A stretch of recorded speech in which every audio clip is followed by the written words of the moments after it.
what do you feel is an underreported story right now? And we'll just go around.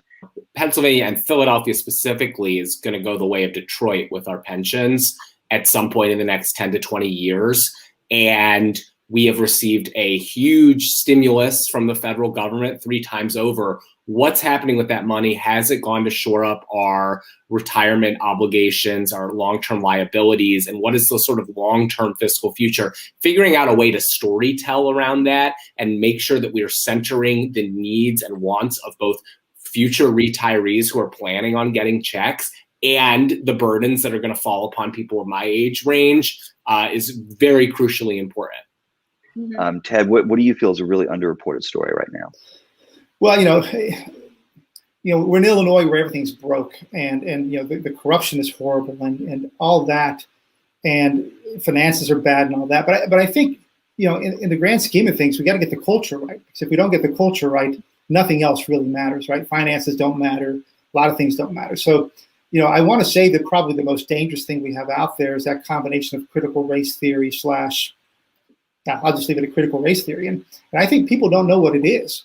I was looking at the polls the other day that people have strong opinions on it if they know what it is, but a lot of people don't know. And I was looking at the stats. I think half of Democrats either know very little or nothing about it, and that means that they're not seeing the news. Of course, on the right side, they're all seeing it, and so we've got to get beyond this point of all the arguments out loud and really get down to the nitty gritty of what it means and how's it going to impact our kids and our future.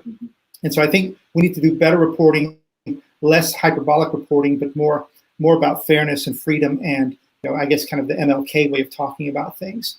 I think that's the big thing that's going to play out over the next year and more.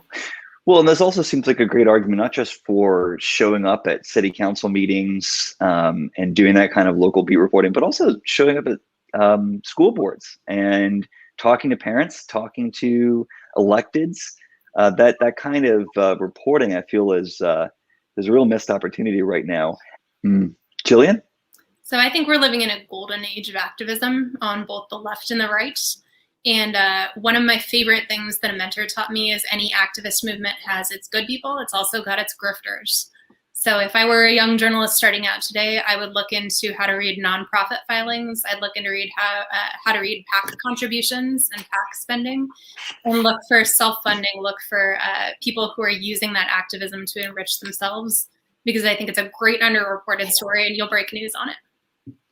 I think I saw Albert taking notes right there.